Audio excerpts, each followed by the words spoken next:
Hello, everyone, and thanks for joining us on the InBizLV Podcast, the podcast for business people and anyone who has the entrepreneurial spirit. Everyone knows of the economic devastation that has coursed through Las Vegas, and downtown Las Vegas has perhaps been hit hardest of all. Today, Michelle Dell, the owner of the iconic Hogs and Heifers bar downtown, to tell us a little bit about her fight to keep an otherwise thriving business alive. Michelle Dell, thank you so much for joining us today. Hello, Mark. Thank you for having me. Absolutely. I'm excited to be here. We were going through one of those times like last year, a little before this time last year, one of those upticks in business when everybody envies every business owner. We're all the smartest people in the world because everything's running on 8 cylinders, right? Yep. And you can feel it in the air. Las Vegas is like, oh my God, it's back. We're back on top. And then you end up with a landlord that starts giving you the riot act about telling you what you can no longer do because you were helping make downtown so successul. Give us background there for starters. This is strike one, by the way, for those at home.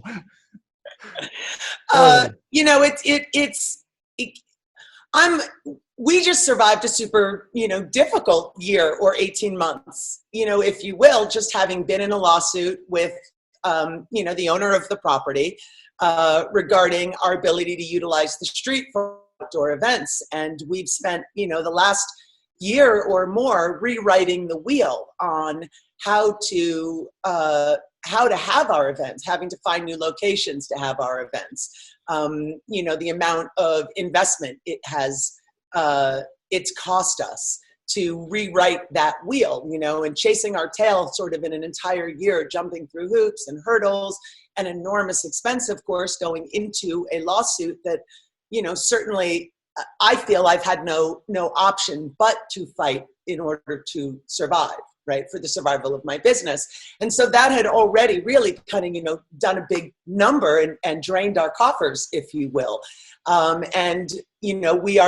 We've been very blessed that our business, was doing so well in general, and that the year prior we had such a huge, growth in business over years that led up to this kind of remarkable year that was 2018, only to go through, having the rug pulled out from under us at the last minute at the very start of 2019 with, the news that we could no longer have events on the street.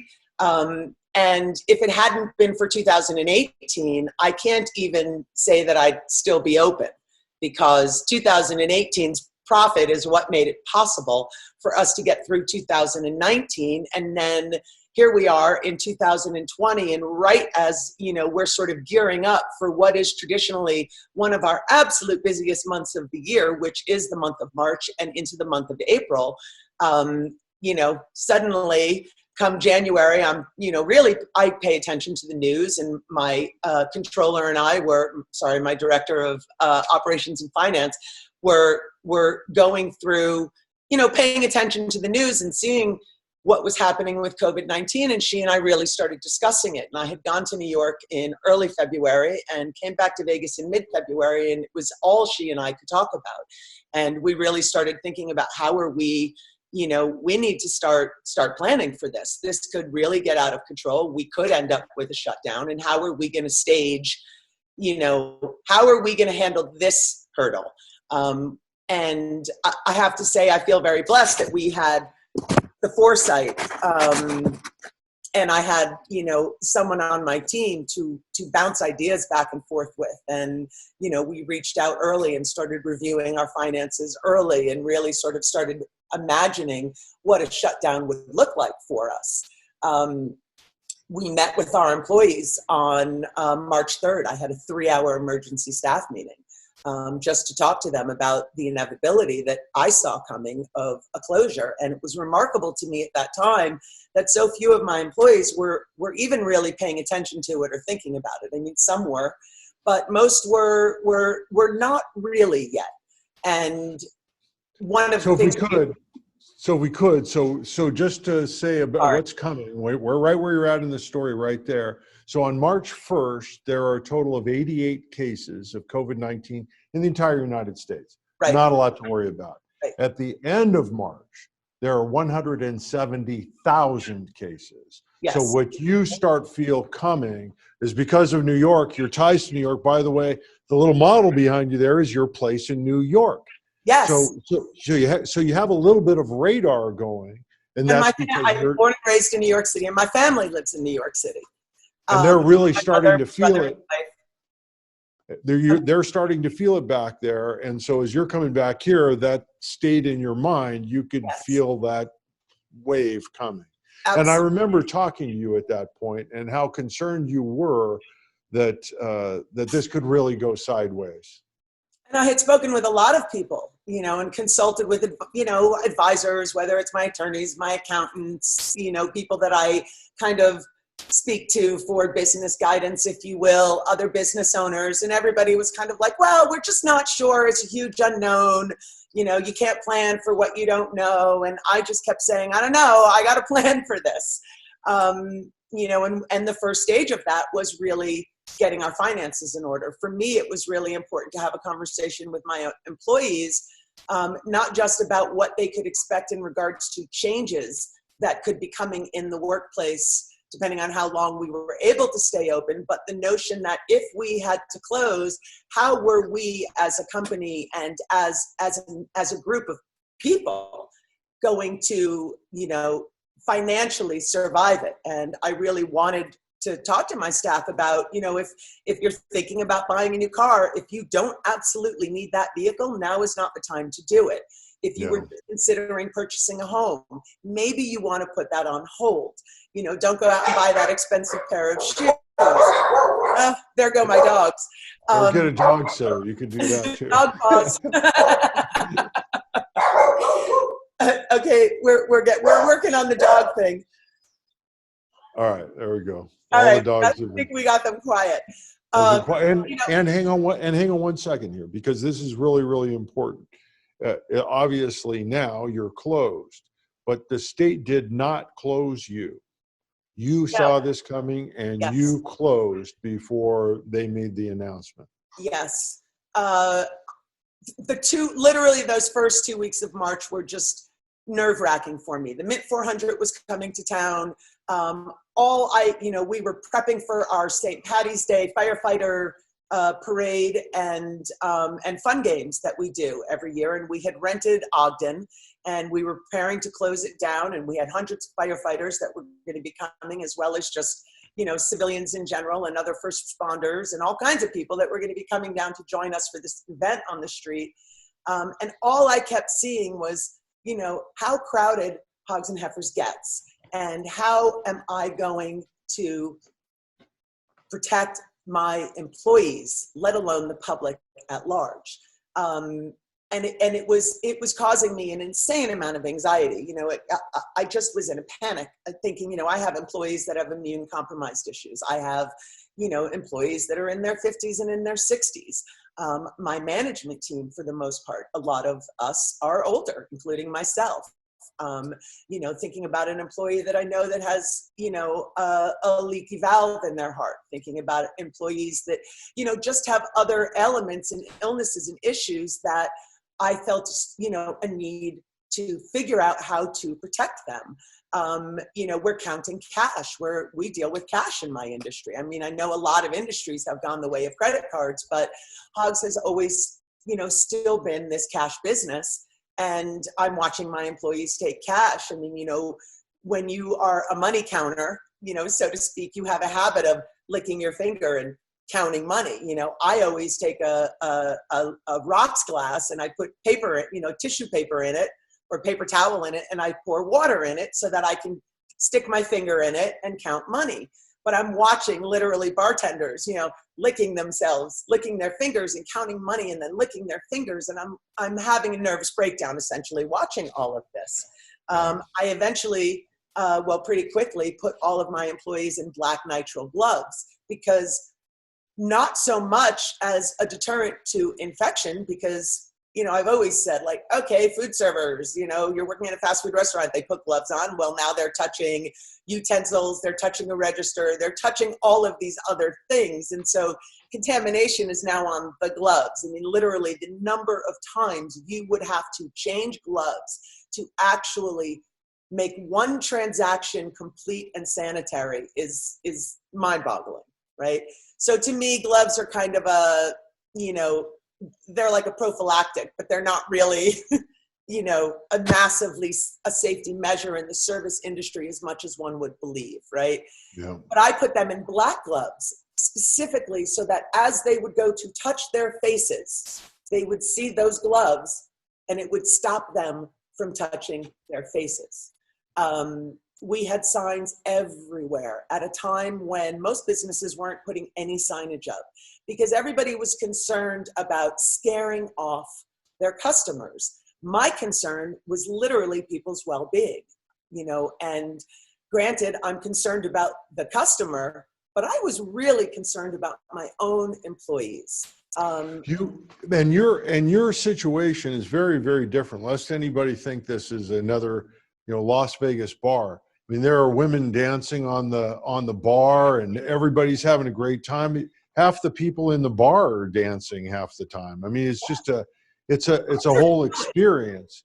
This is not people sitting on bar stools and having a beer and that's it. This is a very interactive place. Not a quiet little bar, and built and my business, like most bars, I mean, they're social engagement environments. There's a reason that they're designed the way that they are. They're not meant these giant sprawling spaces where we're able to, be far away from you. They're designed to become crowded because becoming crowded is what creates the energy, that makes a business like mine work. It is about a constant live one-on-one interaction and people are hugging and people come to bars to celebrate and they come to bars to commiserate. And in most times of crisis, a small bar, a gin mill, if you will, is one of those businesses that can typically survive where other businesses cannot. Specifically because of the notion that people go to celebrate or commiserate. Bars will almost always do good as opposed to maybe big clubs, right? We're able to run our businesses on, smaller budgets. We're able to streamline our staff. We already have a streamlined staff, rather. And so for the most part, we've always really been able to sustain during a lot of emergencies. I mean, Hogs and Heifers in New York City opened in 1992 in a recession. And that's where our history began. So, the bar really was built on hard times. We survived 9/11. We survived Sandy. We opened in Las Vegas. And 6 months after we opened, the casino hotel, the Lady Luck then in 2005, they shut down. And then within a year, we were now in the Great Recession. The economy bottomed out. And we managed, and we were the only people on the block in a part of downtown that was not yet what it is today. It was like Fort Apache. You were the outpost. Yep. And we were able to be very creative and think about different things to do. And that's when our barbecues started happening and our street events really started growing and developing. But there's a notion of sort of, people have always, in times of crisis, kind of been drawn to Hogs and Heifers. I think some of it has to do with the simple fact that we're a great bang for your buck. In Vegas, we're not the cheapest bar in town because we don't have gaming, but we provide a lot of entertainment and engagement that people are drawn to. And the other aspect is that we're socially minded. And so Hogs and Heifers is always, especially when there's a crisis, figuring out how we can do something for our community. How can we be of a help? How can we be of assistance? How can we raise consciousness on an issue, in a crisis that needs to be addressed? And so what I've found is that during a lot of emergencies, people tend to come back to Hogs and Heifers. For one, they know that it's a check-in, they'll be able to see a lot of people that they maybe haven't seen. I always see a return of customers that maybe I haven't seen in years during those types of critical moments. And they know that we will be involved in engaging something positive for our community. And in that regard, we've always really been able to either sustain or maintain, at a livable level for not just the business, but for our employees. And this is very unique. I mean, the longest Hogs Heifers was ever closed in the past was 3 days, back in 1997 when my first husband passed away, and we closed the bar for 3 days. Other than that, we were closed. The only other time, I guess, other than that would have been 9/11. And again, that was a period we were closed for about a week. And then we reopened and there was a slow transition coming back from that. And then we were hit, Sandy, all of those different types of things, but we recovered at a sustainable level quickly. And then eventually we recovered, fully. This is very unique. And in this case, now you're running on 8 cylinders. Life is good. You figured out how to get around the landlord issue to the extent that it's possible, even though I know it cost you a lot of money because you had to rent a street instead of being given the street that you were told that you would have. And now you're running on all cylinders, and you're looking at this and you go, this is over. For now, it has to end. When you made that decision, and you turned to your staff and you shut down, well, what did that feel like? Wow. The meter is off now. It's only money going out. Again, it was why I had sat down with my staff on March 3rd to prep them for that reality, because I didn't want it to suddenly just be like, hey guys, we're closing tomorrow. I really wanted to be able to have a meeting with them to talk about the possibility of it and give them as much time as I could think of to, as they could have to start to process and plan. We talked about, what if schools close? What are you guys going to do? If businesses is open but schools are closed, how are we going to work with those of you who are parents, who are single parents? How our schedule is going to change? I mean, we talked about all of these things that were kind of broad at the time and unknown, but have definitely become real issues, right? I decided to close because I just couldn't handle the risk of the responsibility of the risk. I truly felt that I was responsible for their well-being. I had the responsibility to think of all of the possibilities and the pitfalls and the areas that they were going to have issues in advance. We had our St. Paddy's Day parade and Fun Fighter Games coming up on March 17th. It was about March 8th, and we were still kind of back and forth. Some of my employees I almost closed a week earlier than March 15th. And that was the week of, right about around the mid-400 time. And my staff asked me not to. I mean, they really they knew this was like a week that was going to be a huge moneymaker. And I had to make a decision as to whether or not to allow them, especially my tipped employees, to bank that money, knowing that we were definitely going to be closing. I mean, I had really already made a decision. There was no way I was going to do the firefighter fun games. I was not going to bring together a couple of hundred first responders and then possibly risk an outbreak that would put several hundred first responders from other states, because people from other states, firefighters from around the world even would fly to Vegas for this event every single year. So now I have to worry that they're going to go back to their homes. And then if they're quarantined, because there was an outbreak from where they were, and now they've gone back and maybe their firehouse is quarantined as a result of it. Now who's going to respond if we've put our first responders at risk? And so these were early thoughts that I had. And so, I prepped for it very much in the days leading up to it and announced it to my staff on the day that we closed. It was very tearful. I went down to my bar and talked to my staff that was on shift that day, and stayed there till the evening and talked to the night crew that was coming in. I broke down. I was crying, and I let them know, that I was here for them, that I would be in touch with them, that they weren't going to be sent off into the abyss, that we would figure out how to get them over the hump until unemployment rolled in. All of their insurance, their health insurance for anybody that is on our company's plan has been covered. it was really emotional and frightening to just close our doors into the unknown. But I was, again, somehow I just sort of put all my concerns about my business in general to the side. And I just said to myself, I've made it through everything. I've made it through so much in almost 30 years. Right now, my priority is the safety of my team. It's the safety of the public. And that I felt, was my ethical responsibility. And I decided it was more important than anything else. So we closed on the 15th. And actually, that was the same day that the city announced that, Governor Sisolak announced the shutdowns. Now you have, since that time, it's interesting. There's an interesting dynamic there, and as much to reassure your staff as anything else, you're in constant contact. You didn't shut down and, okay, see you guys, we'll let you know, and we get a chance to tell me what your plan, because I think from an entrepreneur standpoint, you do feel responsible, but you've gone above and beyond in that regard. What's happened since you closed your doors?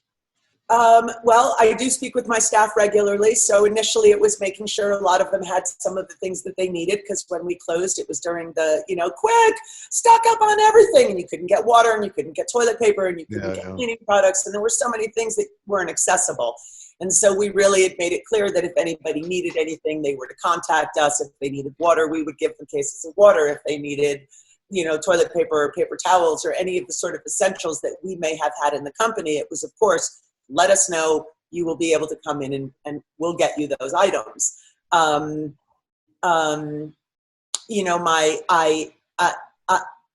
I kept everyone's health insurance rolling. And I paid all my employees for 2 weeks. So, I depleted whatever sort of savings I personally had off to the side. It wasn't money from the company. I've literally personally paid my entire staff for 2 weeks, while I knew that the unemployment process was going to get hammered immediately, and it was going to take a while for all of that to come through. I just wanted to make sure that they didn't feel abandoned. I knew that I was in the position to figure out on my end how I was going to survive and how my business might or might not be able to survive. But again, I really, I wouldn't have a business if it weren't for the incredible people that I work with and that work with me. I have 48 employees, 49, I think, including myself. I called every single employee that I didn't get to speak with that day. I called every single one of them personally. And since then, I have also spoken with every single employee, except for a small handful of them that I haven't been able to reach for one reason or another. We've been following up on their unemployment process. We help them run through the applications very specifically. That's a really interesting problem, filing for unemployment in and of itself, which is something you and I have talked about in the past. The application, the process to file for unemployment is based on traditional times, right? Traditional life that, we all know. It's not designed for a crisis. I don't understand why unemployment can't rewrite the application process and reconfigure algorithms that kick people out based on the types of answers to certain questions that really have no place in this crisis. So, employees don't know how to answer the question, have you been looking for work? Why is that question even on the application? All it does is create a stumbling block that if you answer it improperly, you get denied your unemployment. It needs to go away completely. Because what do you mean? Well, am I looking for work? No, I'm not looking for work. The governor shut all non-essential businesses down. What kind of work am I supposed to be looking for right now? You told me the best thing I could do for my neighbors, my community, my family, my country is to stay home. So why am I even on unemployment answering a question as to whether or not I'm looking for work? And if I answer it wrong, I'm getting my unemployment rejected. And then I can't get through unemployment to fix it.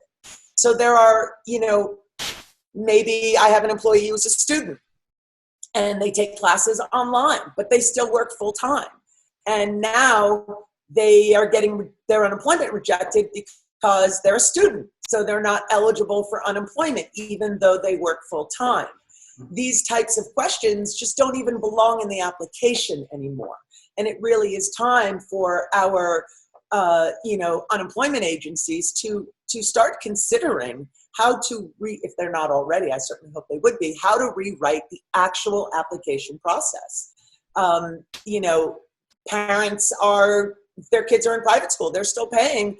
I know someone who's paying $700 a month still for her child's education, even though she's the one that is at home teaching them, certainly with the material school provides, but she's also a student herself who works full time. She's a union steward, and she can't get her unemployment processed. So how's she supposed to be on the phone all day long? They have one computer in the house. They have one tablet in the house. They have 2 kids. They are 2 adults trying to get, their unemployment processed using the tools that they also need to educate their children for an education they're still paying for, even though they're now the teacher. There are all of these really unique and intricate, complications. And I feel that unemployment would do well potentially to even break down the application based on specifics. Are you a student? Are you in this industry? Are you in that industry? And address some of the unique issues, as opposed to having a one-size-fits-all application. That is no longer one-size-fits-all. One thing about Las Vegas's positioning in this that is in some ways very advantageous, and that is we weren't the first ones at the party. We saw Europe fall into the abyss, then it came to the Northwest, and then a bit to California. And so now, and New York, as you said earlier, and now as those areas are emerging, they're trying things that we have yet to try. Yes. And we see what's hits and we see what misses. They had the attempt to move forward in England, and immediately saw a dramatic increase yes. in the number of new cases. And so right now, all we have is the break and more of the break. But I think everybody knows that our time is coming. It's not a matter of flipping a switch. It's more a matter of kind of dialing a rheostat for certain parts of the business environment as opposed to throwing right. up the strip tomorrow. But when you look at those, when you look at the solutions that are being tried throughout Europe, throughout the Northwest, throughout New York, does any of that apply to you? Is that going to work for the hogs and heifers? I think what's interesting is that there comes a moment in time where I have to say, first of all, how do I stay relevant, right? And then, of course, we do have leaders in the industry here in Las Vegas, that we have our casinos and our hotel owners writing these, very in-depth plans for how to reopen. And a lot of our states are kind of basing their reopening plans on the suggestions of, those types of entrepreneurs. And what's interesting is how the plan for big business is very, very different. Again, it's not a one-size-fits-all. Those types of measures don't necessarily work for, let alone my business, but any small business. So here are some of the things that I think about. First and foremost, PPE is a huge issue. Where are we getting the PPE, right? It's still prioritized for front workers, for, our health workers and our first responders, and we don't even have enough PPE for them. And even if we can get the PPE, how could we afford the PPE, right?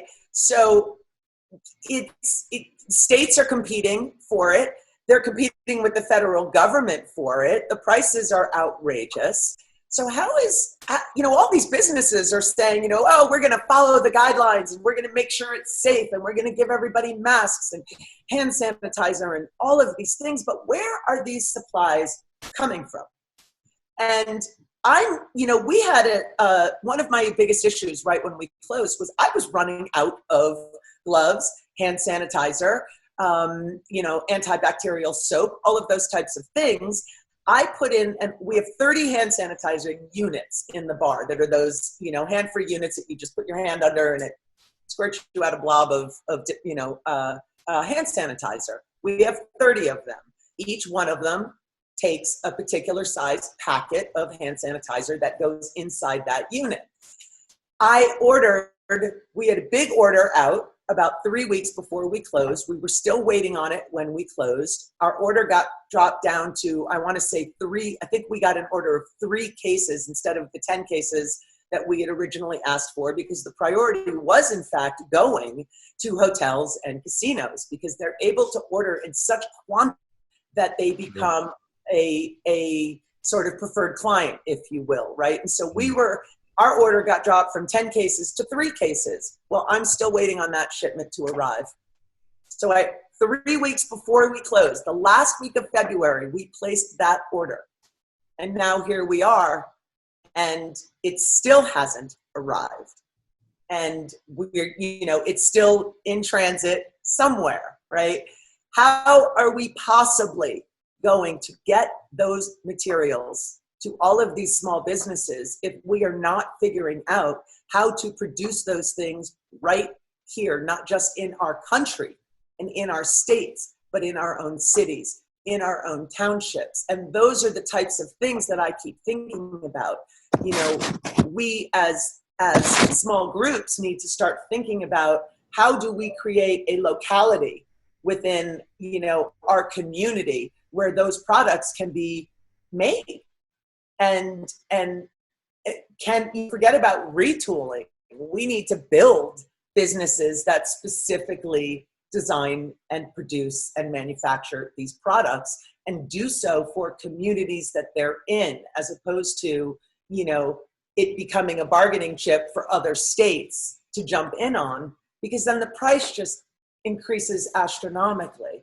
One of the things I've been thinking of is that it's really, I've been reaching out to some small business owners and some other bar owners to have conversations with them about, how do we write a plan that works for us? Because if we sit here and just wait for somebody else to write the plan for us, we're never going to figure it out.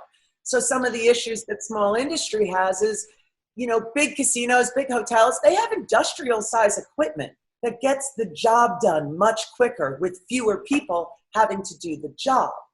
How are small businesses going to compete with that? I don't have access to that type of industrial equipment, let alone the space to store that equipment, right? I can't purchase certain products in bulk to the degree that it'll give me longevity over a length of time, and the assurance that I have those products in-house. And if I could, I don't have anywhere to store those products. Again, size is an issue with small businesses. So now we have to have, using smaller materials, using tools and equipment, it takes more people to do the cleaning and the sanitizing, which creates a larger payroll. You have to hire more staff, because if you have a smaller staff that's dedicated to that job, but that job has to happen basically 24 hours a day. You've got to clean while you're closed. You've got to do crazy sanitation, between open and closing hours. And then while you're open, how do you afford that when you can only have a certain number of people now in your establishment? The restaurant business is designed on headcount, right? So maybe you're a small restaurant, you have 40 seats in your restaurant. Well, you have to turn those seats over a minimum of 2 to 3 times a day to make your nut. But now, with having to have social distancing, now your seats, if you think about it, how many small restaurants do you go into where you literally have to turn your body sideways and sidle in between 2 tables to get to the banquette on the inside of the table where you're sitting?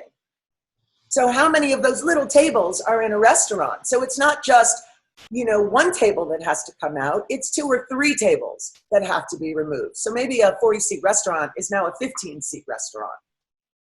How do you staff for that? How do you make your nut on that? Those are really specific issues that aren't necessarily being addressed for small business. And we as small business have to start asking these questions amongst each other.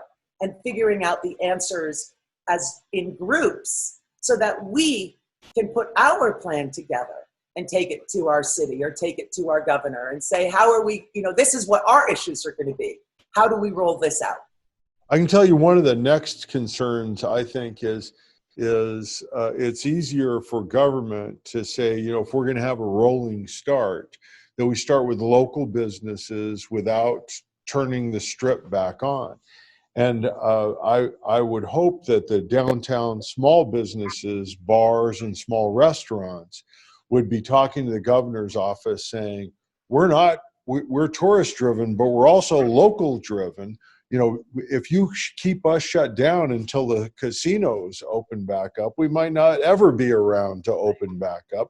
But at the same time, we can make a decent living, perhaps, you don't even know that, but perhaps we can make a decent living off of locals if given an opportunity. There's definitely an argument for that. And I don't necessarily feel the same way, me specifically, but I can't speak for all different types of small industry. One of the things, okay, let's think about the problem that's happening in all of these meat processing and packaging plants. It's not the food that's infected, it's the workers. Mm-hmm. And so they're having to close down left and right. And these are pretty big companies, that are able, again, to do and are already set up for kind of industrial size sanitizing and, all of that stuff. If you think about it, right, one of the most dangerous materials for passing infection is metal. Now think of all these industries that we're in, kitchens and everything, where it's all metal because that's the easiest to sanitize. But now it also puts you at the highest risk if you're not able to sanitize it properly. Now think about that in smaller businesses. So now we open and okay, maybe we're not thriving on tourists, we're thriving on locals. But again, it's such an unknown. It's disease that is mutating regularly.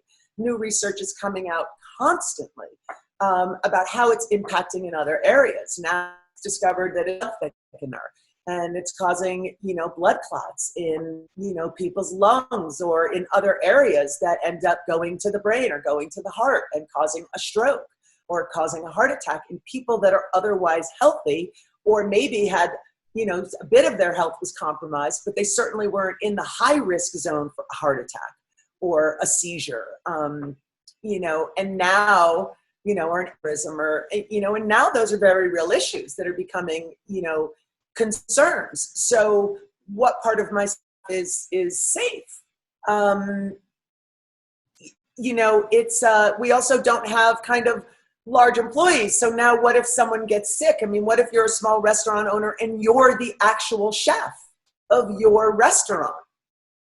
And you are, perhaps at risk. What do you do?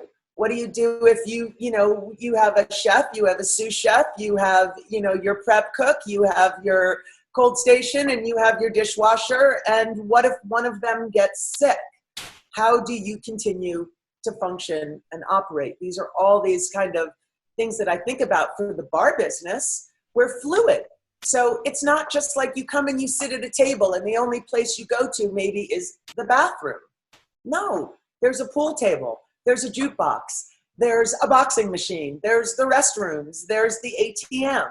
How are you supposed to stay on top of all these areas? And then you have to figure, okay, now we have to reconfigure. So maybe we don't have pool tables anymore.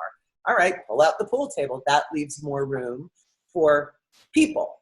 Right now we've freed up a little more room. Maybe we can get a few more people in the place. But these people are moving. They're walking into your merchandise store. Again, they're walking to the ATM. They're going to the bathroom. They're crossing over to talk to different bartenders.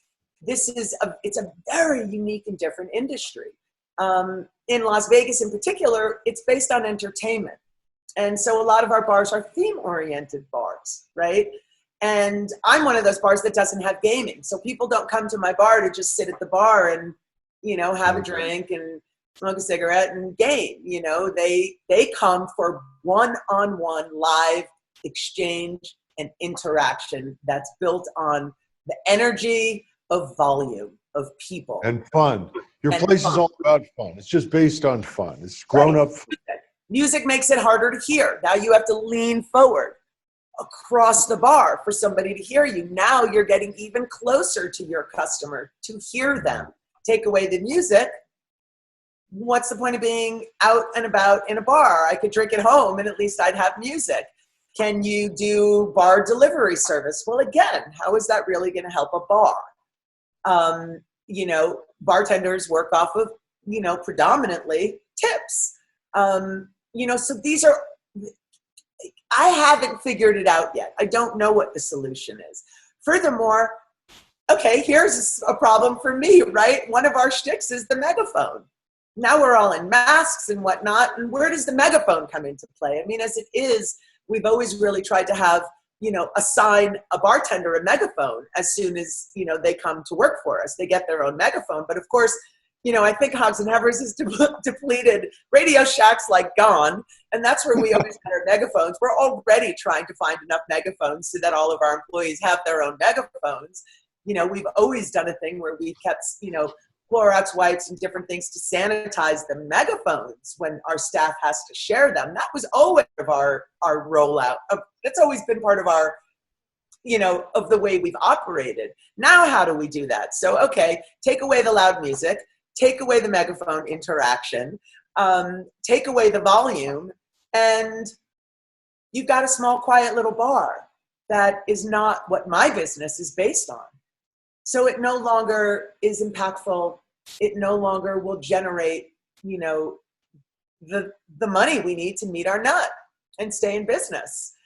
Well, I will say this. I'm going to bet this much, that if anybody can figure it out, Michelle Dell and her crew at Hogs and Heifers will be. Thank you so much for joining us today. It's just so good to see you. And it's so good to see you well and happy and up. And I know that it's not always this way, but I'm glad to see you right here for it and fighting the good fight. Listen, before we go, I have one more question. Yes. So we're going to get back to work, but schools are closed till the end of the year. So what about single parents or parents who both work? Who's watching the kids? And that was interesting because now our president is saying, I'm feeling schools are going to be open really soon. Kids have done pretty well in this. In the meantime, we're finding out more and more about the ways that this is actually impacting children. I certainly wouldn't be sending my kid back to any time. That's your life's life, right? So I think that there's, now all of a sudden it's going to be safe to go back to school because it's inconvenient to say that it isn't safe, because how do we put parents back to work if their kids aren't in school? So now we're sweeping something else on the rug because we have to, in order to defend the notion that we've all got back to work. I want to say finally that anybody can reach out to me. You can contact me on the Hogs and Heifers face page. My personal Facebook, I don't really do a lot of personal social media, but Hank Dell, Hank, Hank Dell, and it's my old dog Hank, and he's a pit bull and he's wearing sunglasses. So find me on social media, reach out to me. If you are a small business owner in another state or here in Las Vegas or wherever that is asking yourself these same types of questions, I think the only answer for business owners like myself is to start this conversation with business owners in the same position, for us to start asking and answering the specific questions. I want to hear from my employees. I want to hear from their employees. What are their concerns? What are they afraid of? Everyone wants to know, we're sending out, questionnaires to customers to find out what their concerns are. What are the concerns of the employees? What are they worried about coming back to work? What are the areas of their job that they now go, that they now go, I don't know about doing that aspect of my job. I'm really scared of that. I need to be able to address their fears and their concerns before I can even begin to address the safety and well-being and the concerns of the public at large that are my customers. So I'm putting it out there. Anybody that wants to talk about this subject, please, let's get together. Let's start having these conversations. I would love to see, downtown Las Vegas or any part of Las Vegas come together in small business groups to really start talking about this and working with the city and the city, government administrators to try to conquer and tackle these issues that are very unique to small businesses. If anybody can figure it out, my money's on Michelle Dell. I want to thank you. Thanks so much for joining us today. Michelle Dell, owner of the iconic Hogs and Heifers in downtown Las Vegas. Also, anybody out there with a story idea, you can contact us at 702-743-0816 or 702-385-7300. Share, follow, like.